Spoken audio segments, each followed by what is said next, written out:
So, ladies and gentlemen, I wanted to congratulate you to your stamina to stay so long and to listen to all of us. So you must be really passionate about gender issues. So it's a small group, but a very exclusive group. And here in the panel, we have also a very exclusive group of specialists that are looking at gender issues from very different perspectives. And I would like to briefly introduce the panels as we will start from the right. This is Shelley Inglis. She works for UNDP in the regional office, and she is looking at security issues, but she will here speak mainly about the MDGs and what it means for our future in the gender context. The next to Shelley is Ms. Simona Miculescu, and Simona is my dear colleague here in Belgrade. She is heading now the UN office in Belgrade that has a regional responsibility and looking especially at peacekeeping issues and security issues. But she has been, before she joined us here in Belgrade, she was the representative of Romania, the ambassador to the UN, and has a very distinguished career, mainly as a spokesperson for many governments in Romania. The next speaker is Elizabeth Nauclair, and she's a former parliamentarian from Finland and has a very Nordic background, Norwegian, Swedish, Finnish, so that is something that one in the region here feels very comfortable with if somebody has a mixed background. So, she has a lot of experience, especially in the parliament and in the OSCE, to see how gender issues are being handled, and she has worked a lot here also in the region, has a lot of experience in bringing on board many female parliamentarians also here in Serbia. And last but not least, we have Wallace Chwala, who is representing the youth, and that is his main engagement. He received awards from the Brookings Institute in speechwriting contest, and he's a member of the United Nations Academic Impact. So these are our panelists that will give us some insights into 4 questions that we have here. And the first question is, how does gender equality contribute to development? And I think all panelists from their perspective would have a lot to say about that. The second question is, what stands in the way of truly inclusive society? A question that we ask ourselves every day all around the world. And what is the difference between the EU and the UN approach to development in general, but especially from the gender perspective? And the last question is, in what way is the post-MDG agenda complementary to the European integration process? We are focusing here on European integration specifically because of Serbia's EU accession status, but it is relevant for many countries in the region that are following suit. So we hope to receive also some insights from that perspective. But I would start maybe with the youth to tell us how will the future be for us in gender issues. Thank you so much, Iriana. Let me focus on the barriers to an inclusive society. And I'll touch on the aspect of culture and how culture defines a society. I remember not so long ago, I had a Polish girlfriend, and I introduced my girlfriend to my father. And I come from a very patriarchal society, the Maasai in Kenya. And when I introduced my girlfriend to my father, I've never seen my father that surprised my entire life, considering that he grew in a very different time period than as compared to I did. And I realized that my father and our culture disregards the concept that we can have relationships with people whom we've not grown up with, people whom are not similar to us culturally. And in terms of the way my father responded to my approach to him, made me realize that our cultures are playing a detrimental role in building inclusive societies. In Bangladesh, for example, it is legally required that all girls be married after the age of 18. But culturally, you find that Bangladesh has the highest rate of girls under the age of 15 getting married, just because of the kind of culture that Bangladesh has. The International Center for Research on Women's Rights suggests that by the end of the decade, more than 150 million girls will be married off into forced marriages. So the kind of cultures that we grew up in are playing a detrimental role in building inclusive societies. But there's also an opportunity here. As much as culture is a predicament, the kind of cultures that we grew up in is a predicament, cultures are also kind of an opportunity. From the words of the Nobel laureate Wole Soyinka, culture is a matrix of opportunities and choices. We should take from culture what benefits us, what suits us. So I would like to sensitize everyone on the kind of ideas that our cultures take forth, our cultures bring forth, our cultures spread onto future generations. We should take from cultures what aspects that build our societies economically, socially, and politically, and in that way we will have inclusive societies. Thank you so much. Well, it is difficult to address all these questions in a short answer, and it's difficult not to try to answer all of them because they're all very interesting. Now I'm going to see what happens to this, if it's turning away from me. Maybe you don't want to listen to me. But the first question, if gender equality is not contributing, if it's how it is contributing to development, and of course it is. I wouldn't say that it's contributing to development. It is the core of development. There is no development on any of these important issues that the UNDP, for example, is addressing in the 17 points. There is no development whatsoever if women is not included. And when you speak about inclusiveness, that is, of course, everyone has to be included in a society if we should be able to have a sustainable development, and no matter if it is about the environment or climate changes or peace or security or whatever, everyone has to be included, and included is different things around the world depending on your culture, as you are saying, and in our part of the world, that means means Europe, of course, we have different approaches to what inclusiveness and what is the role of a woman. But for us it is, for example, democracy, it is decision making, to participate in decision making, etc.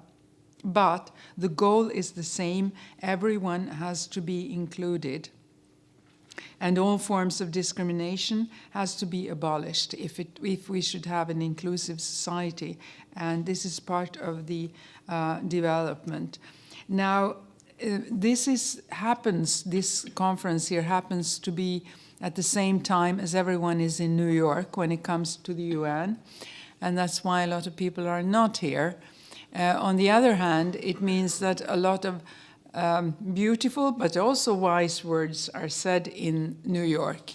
And I think that we have to, there are many beautiful words, and words is not enough, there has to be action.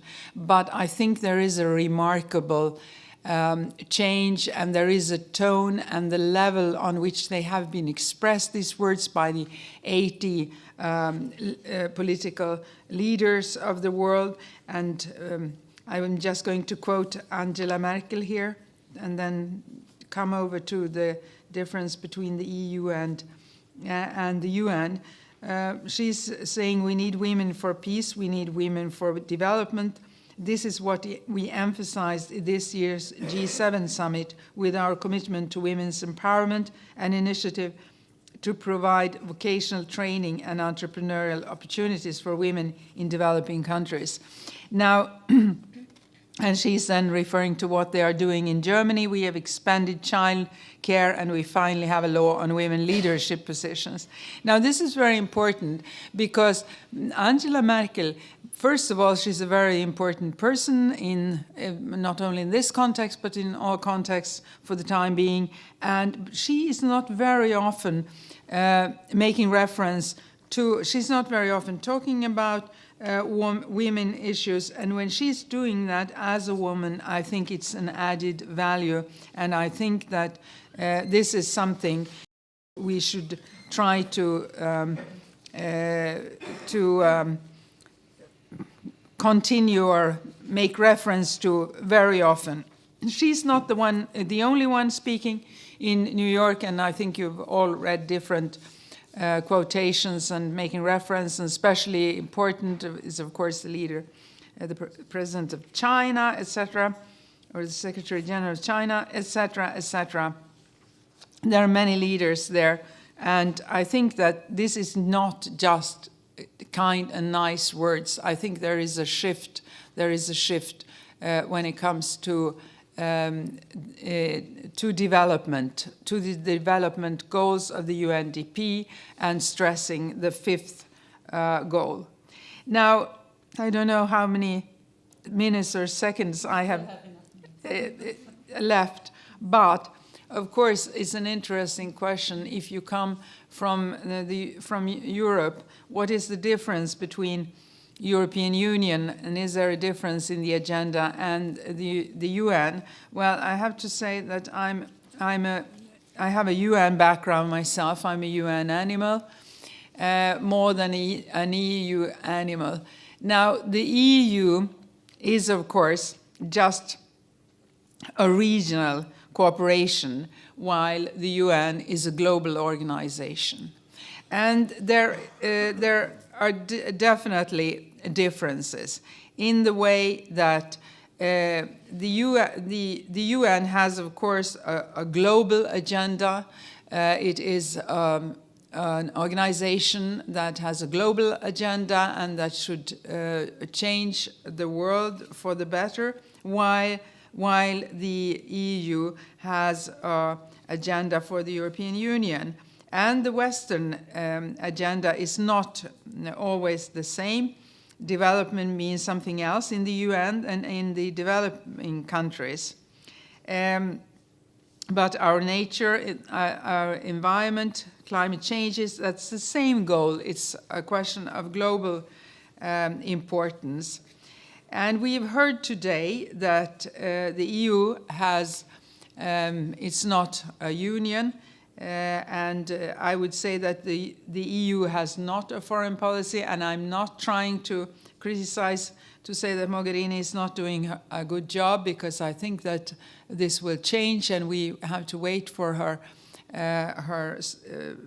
plans and her strategy and see what is going to come out of it. But for the time being, I think that we've also heard today that the EU is no real union, and that the even less of a federation than the US when California joined the United States of America, we heard earlier today. And the EU should, according to many people, only cooperate on these things that the independent states cannot do better on their own.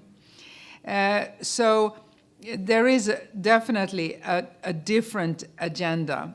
But my answer to this question is that the difference is that EU is no global cooperation, only a regional player, though consisting of very important regional players. So if the UN should contribute to the development in the world, it has to be in cooperation with the UN, with the EU, but I'm also willing to turn it the other way around and say that if the EU should contribute to the development in the world, it has to be in cooperation with the UN. Now, when it comes to the accession to the EU and countries in this part of the world, I think it is important to stress that many things that is handled by the EU are the same goals, have the same goals as in the UN. And maybe I can elaborate on this because this is my favorite topic later on, and that's the CEDAW. CEDAW is a convention against all discrimination. Yes, discrimination, all forms of discrimination against women. It's a binding document, and the member states have to report on this repeatedly and at very special sessions, and they are criticized, and this is going on in writing. I have been a member of the Finnish delegation twice. Now, this is the respect for CEDAW is, according to researchers who has written about this, decreasing. Fortunately, I must say that Finland is on a high level when it comes to the respect for CEDAW. But I have been criticizing Finland because I think that within the European Union, they are forgetting that there is still such documents on on a UN level. They're making reference to international documents in the EU all too much. But this is my favorite topic, so maybe I can come back to this because I think my time is out. Yes, thank you so much. You have touched on many issues that we will come back to. Simona.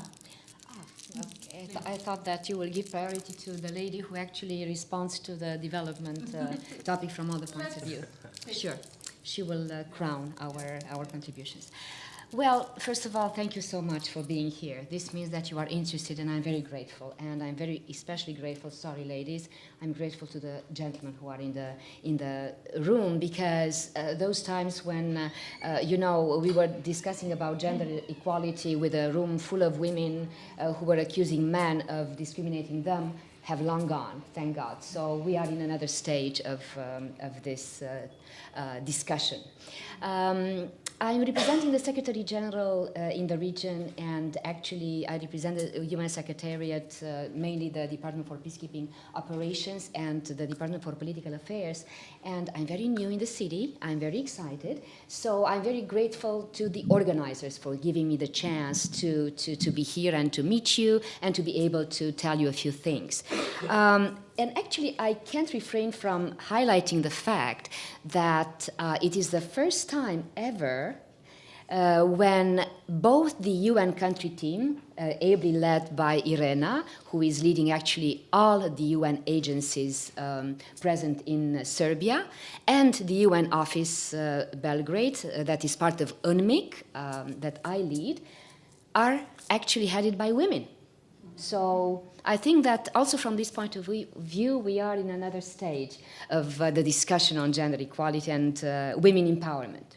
So I would like to take a profit of this occasion to talk about women from the perspective of something that is very, very closely connected to development. Actually, it's crucially connected. Peace and security, because this is what we do with our office.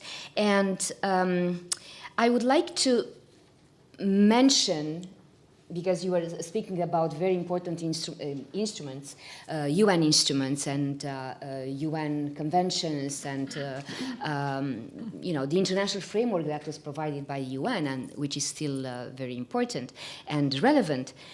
I would like to mention in this context, and I will just throw a few things, a few ideas, from the perspective of a very important resolution that actually has this year the 15th anniversary.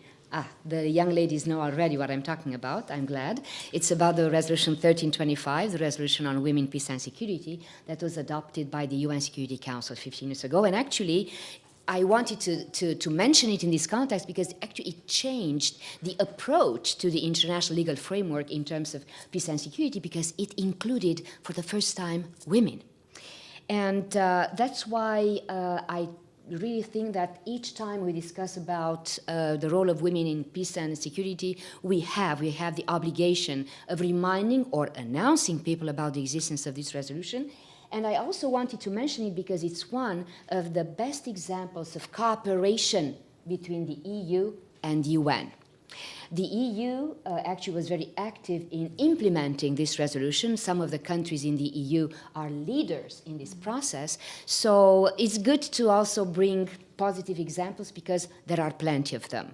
Actually, the former ambassador of Romania, I cannot refrain from saying that Romania had an initiative 10 years ago, lots of anniversary this year, not only the 70th anniversary of the UN or 20 years since the major conference in Beijing that actually launched the platform for action, I'm sure you will mention it, but also a resolution, again adopted in the Security Council at the initiative of Romania.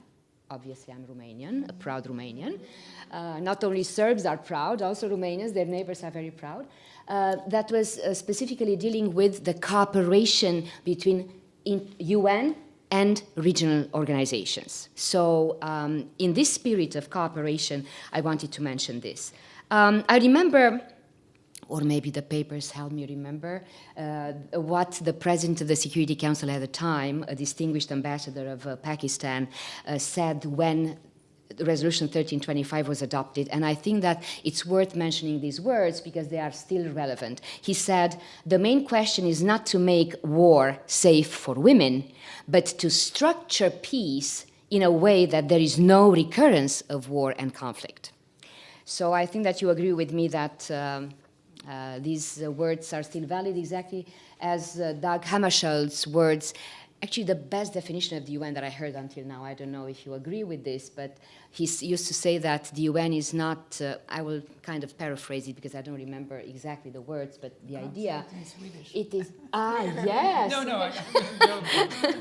I have I don't have a Nordic background, but I have a great respect for Dag Hammarskjöld.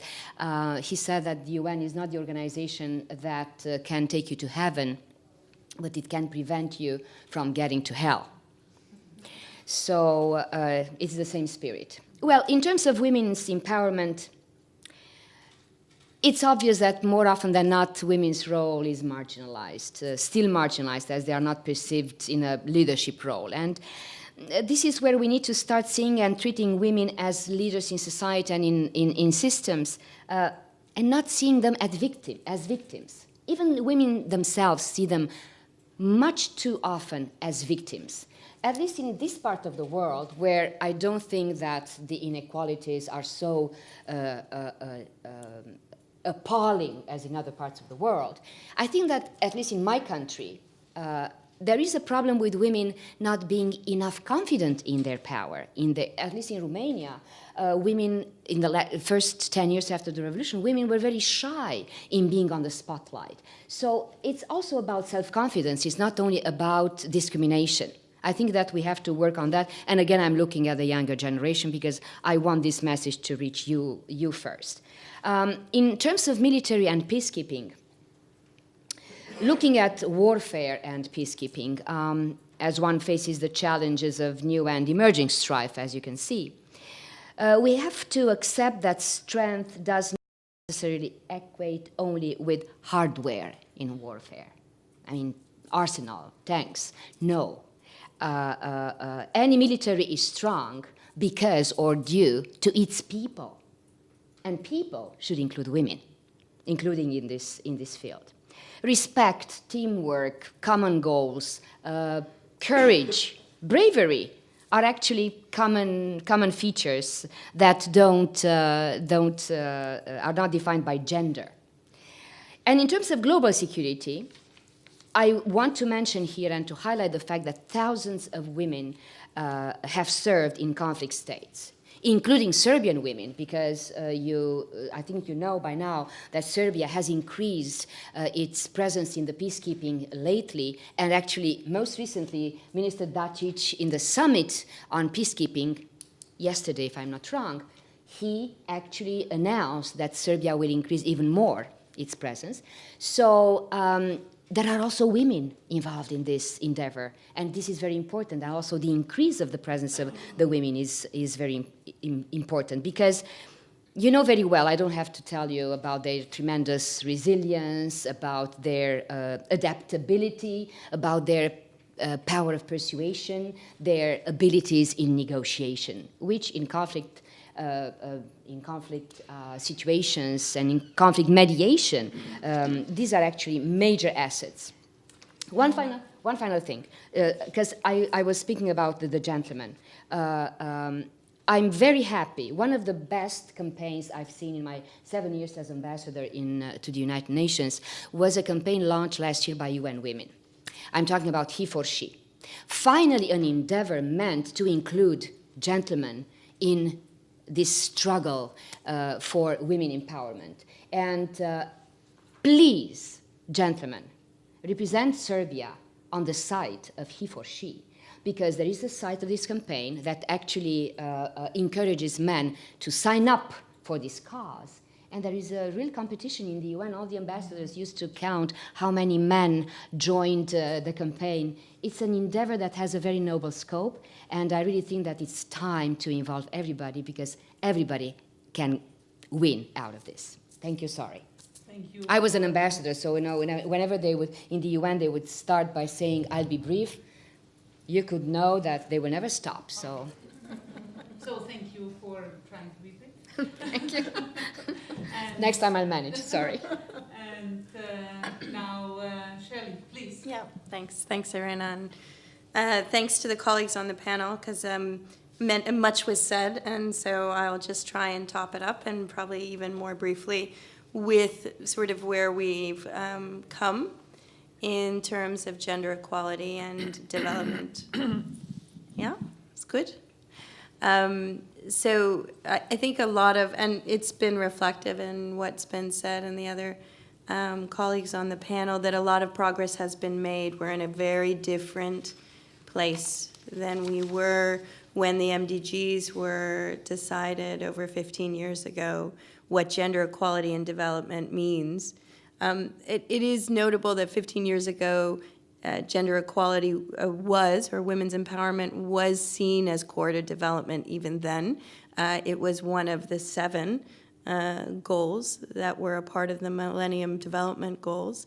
And that's important in and of itself. And I think there's a tremendous amount of evidence and data and proof that those countries and those societies that can unleash the potential of the entire population and society, including the potential of women towards solving and improving lives and livelihoods and making decisions, do better. And so there is a sort of general acceptance in the evidence that gender equality corresponds with development. But that target at the MDG level was quite limited. It was very traditional view of what gender equality means, and it basically was equated to women's equal participation in education, in primary and secondary schooling. In the SDG process that has happened over the past 2 years, where member states have, unlike with the MDGs, have taken time to consider what a much more comprehensive view of development is, the discussions on gender equality have sort of if you will, expanded greatly. And so the new goal, the goal 5, which was referred to by the panel on gender equality and development, or rather on women's empowerment, and actually includes women's and girls' empowerment, covers quite a substantial ground of gender equality, way beyond traditional ideas. So it definitely covers violence against women. It covers women's unpaid work and contribution to domestic care. It covers women's property, ownership issues, covers a range of really critical reproductive health and rights issues, a range of really essential areas where we continue to face barriers throughout the world on reaching gender equality. And so that's quite a substantial achievement in and of itself. It is also that this new sustainable development agenda is also universal. So in that way, the gender equality goal is really right on target because, as we know, developing and developed countries alike face serious challenges with gender equality, and in many of these areas. And so the new development agenda is no longer just about developing countries and a concept of certain developed countries helping developing countries reach their standards. But it's in a development agenda that applies to all, that applies to the EU, that applies to all EU states, that applies to all developed states, and developing states. And in that regard, the gender equality goal is particularly important because there are many, many developed states that continue to have significant challenges with respect to reaching actual meaningful gender equality in equal pay for equal work, in recognizing unpaid work, domestic care, etc., and in violence against women, which is a perennial challenge to women throughout the world, including in the developed world. So it's a really important breakthrough that we've had, I think, just recently. As you know, last week is when member states actually agreed to this agenda. So there's now a long period for us to see what fruit will it bear, what will it mean. There are those, and rightfully so, and as should be, and I think Sonia Lee said it in the prior panel, there are those who are, raising questions about whether the agenda goes far enough on gender equality. There are only certain targets within the other 16 goals. There's 17 goals overall that address women and girls issues. It's not fully mainstreamed into the agenda. There isn't a recognition of CEDAW. There isn't a substantial human rights dimension to the agenda. There are lots of things that you could say in terms of its limitations.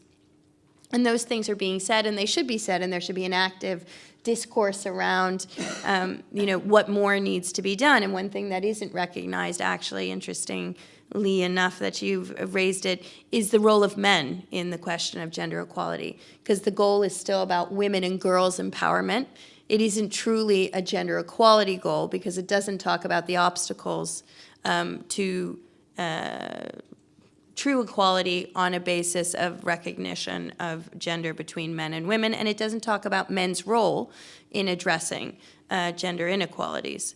So it's limited, but in terms of where we were before, it's a revolution, and it's going to take a revolution in many ways to achieve it, because it is expansive and there are serious barriers in many countries in the world to achieving women's property rights throughout the world, to addressing and combating violence against women, in dealing with issues of equal pay for equal work and recognizing uncared work in sexual and reproductive rights. These are critical questions, and we're not very close to their resolution. So it's going to be 15 years of a consistent, I think, pressure and mission to see how far we get with gender equality for this goal 5, and the other relevant goals in the SDGs. I think one thing to say is about the barriers, and I think it's really nice to have Wallace on the panel speaking about culture as a barrier. But I think we also don't recognize in the SDGs some of these perennial challenges, and that we are still facing a world in which gender equality is not really a fully accepted concept. And while we are able to sit and discuss it, and we are all in some ways reflection of it, because of where we've been able to get in our careers and in our lives as women or as young men in talking about these issues, there are still substantial challenges ahead of us. And those challenges are reflected also in this sub-region and in many regions and in the developed world alike. There is a significant backlash in many cultures, in many religions, and in many communities to concepts of gender equality. So we have to recognize that while there's a general acceptance that communities and societies do better when the power and the capacity and the strength of women and girls is unleashed, there is a tremendous way to go in terms of finding a global understanding around how we integrate that capacity and that potential with issues of culture and belief and faith and values. So I think we need to be honest about where we are and what we're seeing in the trends as we move in the next 15 years towards trying to reach some of these really very, very significant and challenging targets. Thank you so much. I think you have addressed many of these issues and summed it up. The MDGs have pushed us, the SDGs are pushing us further. But we still have to deal with realities, and realities are our cultures that we come from. And therefore I find to the whole discussion, actually the culture discussion, the most fundamental one.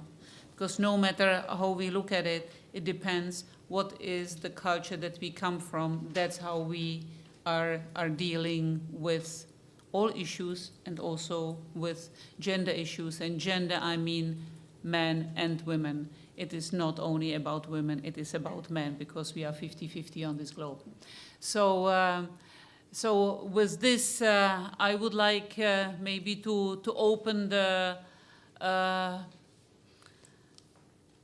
question part and to see.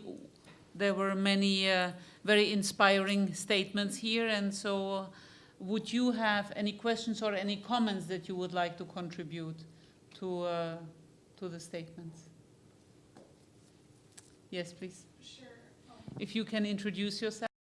Yeah, of Yeah. course. I'm Katarina Kosmin. I work with two think tanks in Belgrade, and my question is related to what both of you said. So you stated that it's not only an issue, that gender equality is not only an issue of changing how women act and feel, but also how men are a part of that story. And what you mentioned was that we need to start working on female self-confidence and letting them speak. And what I have an issue with that in terms of when we speak about gender equality, we're usually talking about how women need to change, what they need to learn, how they need to transform themselves to be powerful in the society created by men. And what I think the focus should be is on, oh, this is not a question, it's an opinion, sorry, but the question will come afterwards. I'm not one of those people. I think we should start discussing about what we can unteach men, especially when it comes to reconciliation and mediation, because studies have shown that men are the ones that speak up more often, that have more self-confidence to speak about things they know nothing about, and women are the ones that are quiet in classrooms and business meetings, so in mediation processes. And maybe that's what matters, to have less self-confidence and to listen more. So my question is, how can we incorporate in these official documents and strategies, how can we make sure that we are not simply teaching women how to be men, but also unteaching men what the patriarchal society has taught them that they should do and are allowed to do? I hope I was clear. Sorry if it was a bit long. Thank Yes, you. Well, Thank I don't agree to a few things. First of all, I don't see self-confidence, I don't define women's self-confidence as women trying to be men. No way. Women can be self-confident their way in a perfectly competent and specific way. You asked a very good question. It's not about unteaching men, I think, though. I think it's about involving them more. And I'll give you actually an example of another smart endeavor that might give you some ideas, some new ideas, in all this endeavor. I had the pleasure, in the context of this campaign, He for She, and I warmly encourage you to look a little bit at it because that's where you will find a few answers to your questions. The way you can involve men, in a constructive way, because we will never be able to convince men to get involved if we just express frustrations against them. No, we have to stimulate them, to motivate them, to inspire them.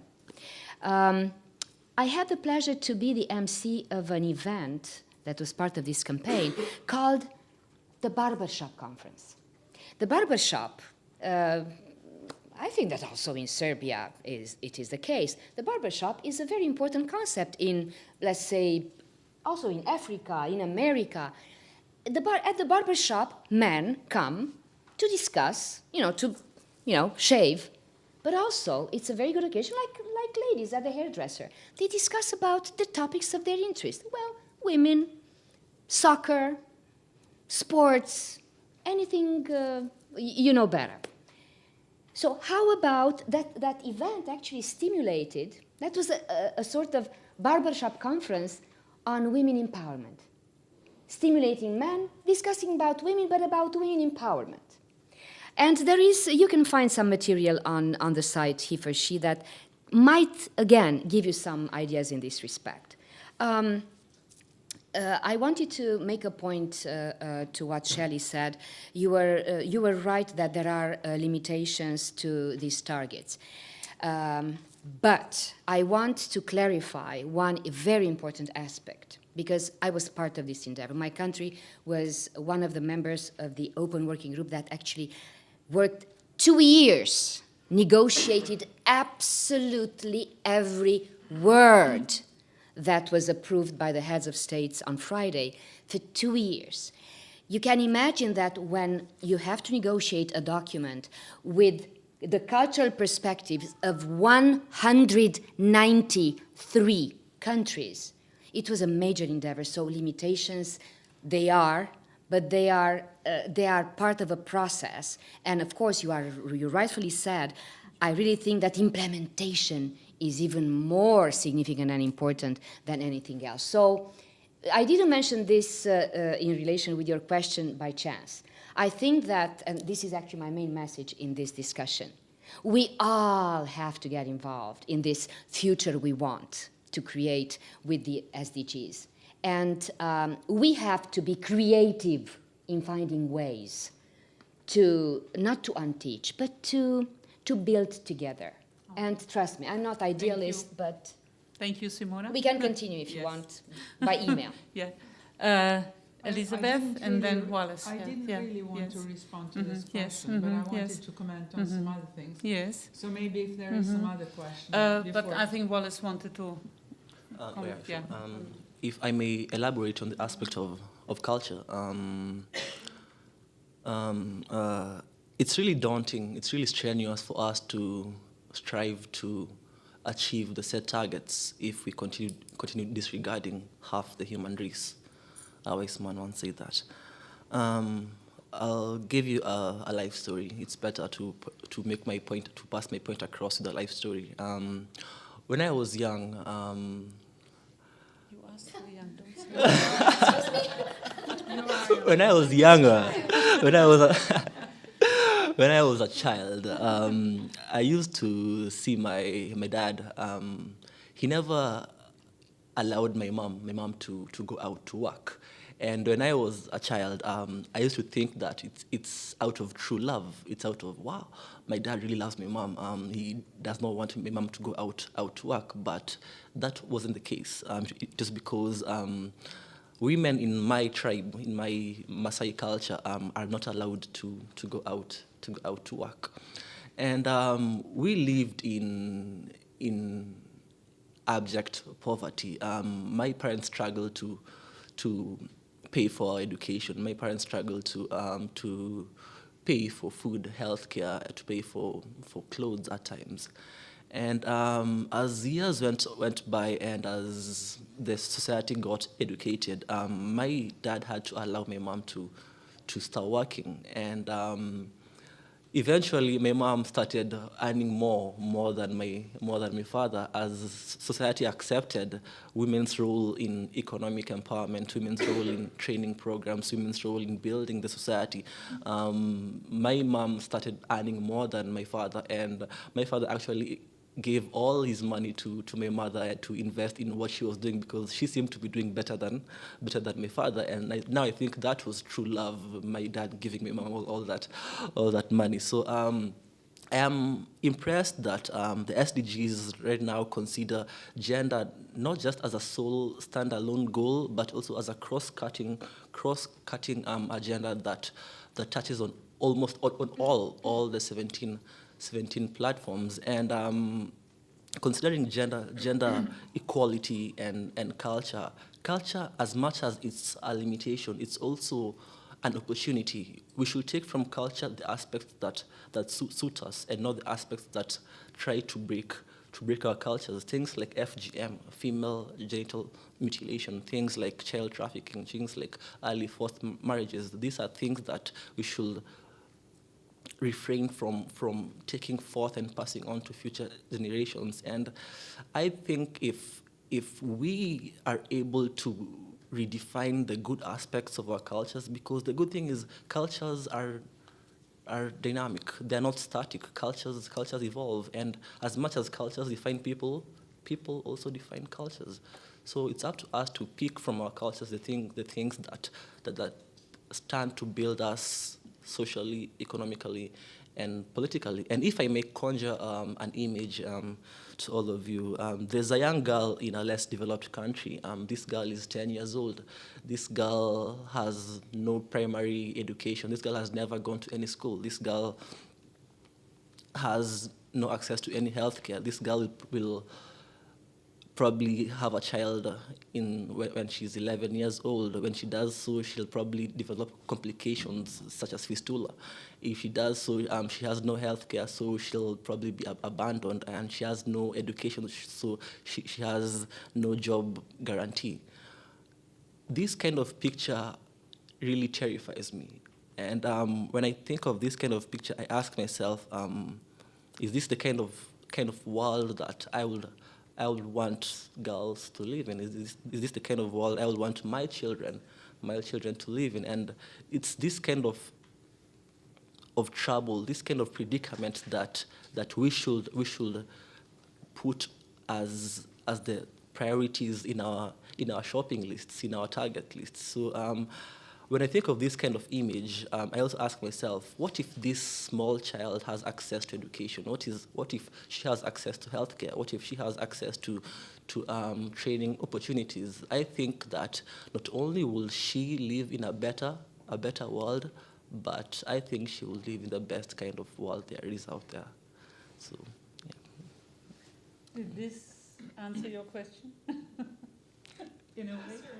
I've said a lot. No, thank you so much. Would we have any other questions or comments? Yes, please. Just a comment. Thank you. My name is Reza Mulician. I work for the OAC in Kosovo, Department for Security and Public Safety. So this implies that I work with women also in the security sector. Actually, and I work very closely with UN Women Office, so I'm aware of the campaign He for She, and I liked it very much. But what I would like to say, and it is related to the campaign He for She and the presentation that Mr. Wallace Schwala has presented us right now, and partially it's also related to the comment that was done by the lady on the back. When talking about changing perceptions or about the gender equality and trying to gender mainstream whatever we do, we have to definitely take into consideration the cultural aspect of society when we are trying to bring all the treaties, documents, regulations, all the international framework that is in our disposal and that works with gender equality, because as Wallace says, it is a culture that defines us. And sometimes when talking about cultures, we have to think that we have to work very closely with women, because women in certain cultures are product of these cultures, and they need enlightenment as well as men of that society, because they have to change attitudes. Sometimes women are of older generation more obstacle to the development or the prosperity of a younger generation rather than men, because they are educated in that spirit. They consider, or they take it for granted the way they were treated, and they think that the younger generation should be treated in the same way. So He for She is an excellent campaign, but we have also not to forget that she should work for she, because in some cultures that's something that worries us more than what the men think or do in gender equality. Thank you. Thank you so much. Yes, please.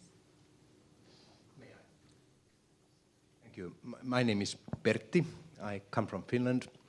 I would just like to say that maybe the change comes from your everybody's home. I give you an example. My mother, she was a strong Nordic woman, and when I was 15 years old, she said that I need to start ironing my clothes by myself. And that's what I started. And since that, I've been always ironing my clothes. And that was like a normal thing to do. And in a way, that role model came from her. And of course, we were a totally normal family. I had a father also. But I mean, the change comes from your home. And you have to be, I mean, the women must be strong and show examples. And I just now, when I became the ambassador of Finland here, I had to stop my hobby of ironing. But maybe I will do it during the weekends when nobody notices. Thank you. Thank you so much. Yes, please, Elizabeth. Well, you gave me the floor, and I said that if there's someone who has a question, I shouldn't have done that, because I should have said this, what I'm going to say, before the Finnish ambassador addressed the issue. But first, I have a comment to what you are saying about challenges, about backlash and challenges. I think it is extremely important that we acknowledge the fact that we have an enormous challenge in the radicalization that is happening around the world. We are talking about our progresses, and we have a lot of progresses, but the real challenge is the radicalization that I'm sure you know much better about than I do, and I don't have a recipe for how to address it.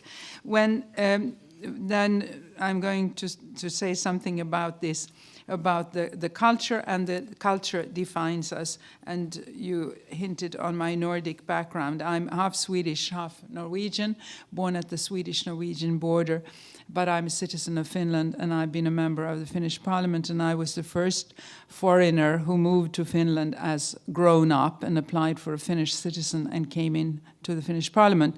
I'm not saying this because this is not because I'm I'm an excellent person. It's simply because of the election system in Finland and nothing else.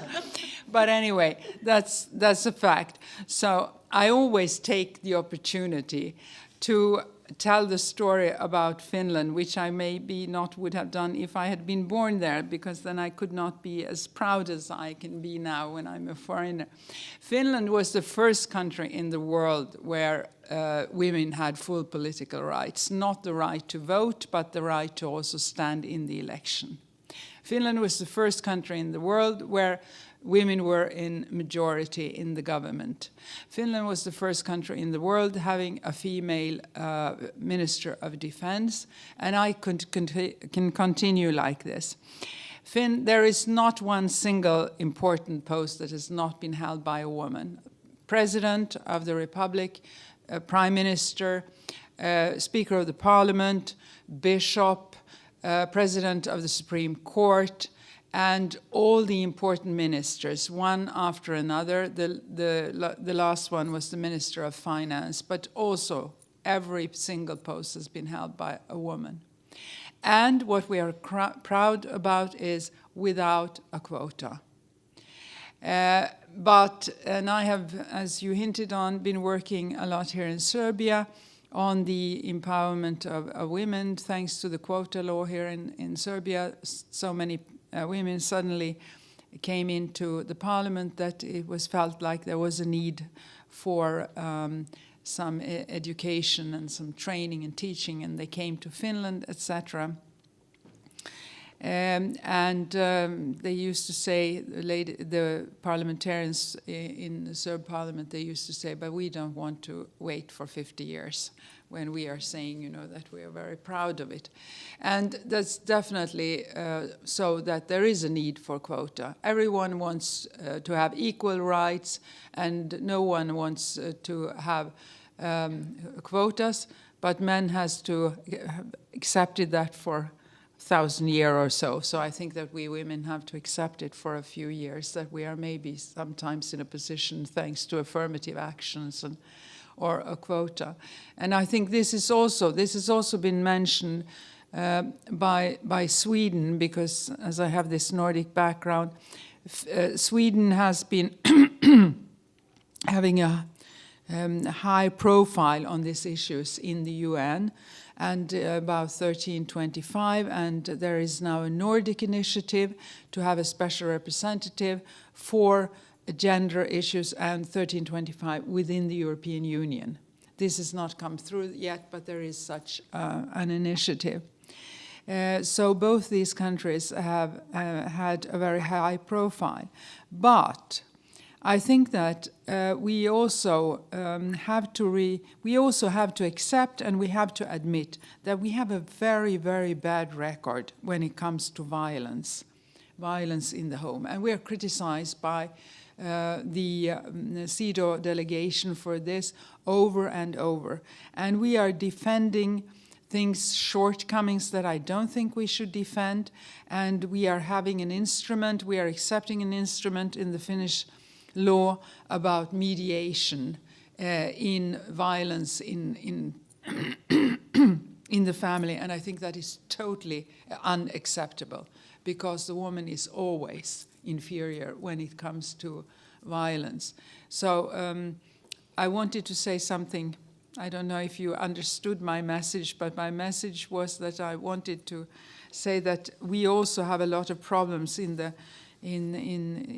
Europe and in Western countries. Though we are proud of some things, we also have to admit that we have problems, and problems, exactly as you're saying, it's thanks to the culture, and we have to address them. So it is not the quotas that will save us? It is our attitude in general that will save us? It is definitely the attitude, but I think that the quotas are important in some fields, and there is also a discussion and an initiative from the Swedish side to have quotas in negotiations and, in UN posts, etc. And I think that, no one wants to have a job because of quota or have a position because of quota, but there are transitional periods where this has to be accepted. We have the discussion, in the Nordic countries, and this is a European discussion actually, about women in the boards of private companies who are big enough to be on the stock exchange. And Norway has passed such a law. Sweden and Finland is on the same track, saying that we will introduce such a law if there is not a change, voluntary change. So before 2020, yeah, I think it's 2020 or something, they are setting a goal, and if the private companies are not changing it, they will also pass a law. But this is also, there is no figures on the European level, but there is such a movement on the European level. Thank you. Sherry, you had something you wanted to add? Well, I mean, I'll just close maybe a little bit, just because it's very late, and thank you all for staying. I just want to respond a little bit to what colleagues have said here, and in some ways to the comments that were made. And I think that's right. And again, as I said, the reason why the development agenda is global is because some of our challenges are truly global. And they apply to us all. They apply to developed countries as well as developing countries, obviously in different contexts and degrees and in different dynamics. And radicalization is one of those, and it is a perennial challenge, but it's a challenge that is right now associated to radicalization related to Islam. But of course, we face significant challenges in radicalization in other religions and in other far right or extremist ideologies. And many of those, everybody's had a personal story. I'm a UN civil servant for a lot of my life, so I rarely talk about myself. But of course, I come from the United States, where people use violence to stop women to go and get abortions. They use radical means and violent extremism to stop women from being able to exercise their reproductive rights.